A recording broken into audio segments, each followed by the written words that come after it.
13 დღეში როგორც მოგეხსენებათ, ჯერ საპატრულო პოლიციამ, ხოლო შემდეგ კრიმინალურმა პოლიციამ გამაჩერა ღია სივრცეში უნიღბოდ გადაადგილების გამო და ჯარიმები გამომიწერა. ეს ლაივში ჩაუწერე და საზოგადოებამ იხილა თვალნათლივ, რასაც მე არ ვეთანხმებოდი, იმიტომ რომ ჯარიმა რაც გამომიწერეს ითვალისწინებს დახურულ საჯარო სივრცეში ნიღბის არტარების გამო 20 ლარიან ჯარიმას და მე როგორც მოგეხსენებათ, ღია სივრცეში გადავაადგილდებოდი და აქედან გამომდინარე დღეს გავასაჩივრე მე აღნიშნული საჯარიმო კითხვები და საზოგადოებას მინდა უთხრა, რომ იმ ქვეყანაში, სადაც ბანკებს ძარცვავენ და მილიონები გააქვთ და იმ ადამიანებს პირიქით ეხმარებიან, რომ რაც შეიძლება მეტი ფული წაიღონ ბანკებიდან, მათ არ დაძდევს კრიმინალური პოლიცია და კრიმინალური პოლიცია დაკავებული არის იმით, რომ ადამიანები, რომლებიც ქალაქში სუფთა ჰაერზე გადაადგილდებიან, მათ აკავებენ და უკანონო ჯარიმებს უწერენ.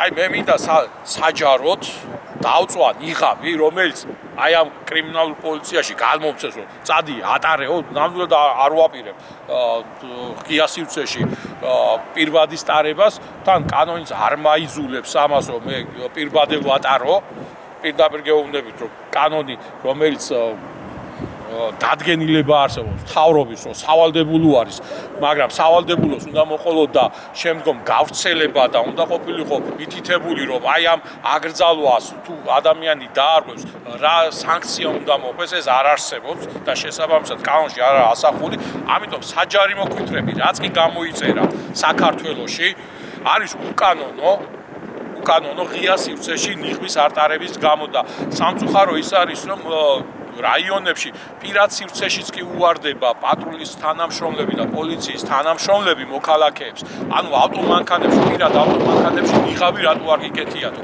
ეს არის პირადი სივრცეების დარღვევა და უკანონოდ გამოწერილი საჯარიმო კითხვები. აი მე ახლა საჯაროდ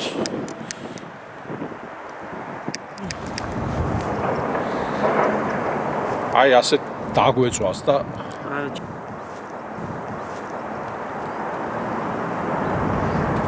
აი ასე დამწვარიყოს ის ნიღბები, რომლებიც აგვაფარეს და ფაქტიურად გაგვაჩუმეს მთელი მოსახლეობა. მე მოუწოდებ სულ ყველას, რომ ხარი დაგვიჭირონ და ყველამ დავწვათ პირბადეები, იმიტომ რომ პირბადეები არც ვირუშველის და არც ჯანმრთელობისთვისაა სასარგებლო, მით უმეტეს ღია სივრცეში და ასეთ პერიოდში, როდესაც ჩვენი მოსახლეობა გაჭირვებულია, დაკეტილი არის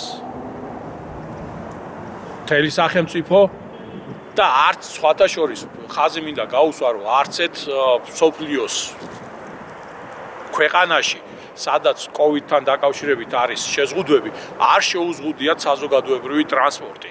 ყველგან მუშაობს საზოგადოებრივი ტრანსპორტი, მაშინაც კი, როდესაც იტალიაში თითქოს და წყდებოდა კოვიდისგან უამრავი ადამიანი, საზოგადოებრივი ტრანსპორტი მუშაობდა. საფრანგეთშიც არ გაჩერებულა საზოგადოებრივი ტრანსპორტი. გერმანიაში, ინგლისში, რომელიც სადაც თურმე ახალი კოვიდის სახეობა აღმოაჩინეს, იქაც კი ერთი წამითაც არ გაჩერებულა საზოგადოებრივი ტრანსპორტი და მე მოუწოდებ საზოგადოებას დაფიქრდნენ კრიმინალური პოლიცია ნიღბის არ გაკეთებისთვის კი არ უნდა დაბრუნდნენ, ყაჩაღებს და ბანდიტებს უნდა იჭერდნენ და ამ დროს თვითონ არიან მოძალადეები, თვითონ გავს ეს პოლიციის უმეტესი თანამშრომელი ძველ ბიჭობს და ფაქტიურად ჩაცუცკული გვიხსნიან კანონებს და ეს არ შეიძლება. ეს არის ქვეყნის დაქცევა და მე მოუწოდებ, იქ პატიოსანი ადამიანებიც არიან, მათ სახელს არ ცხვენენ.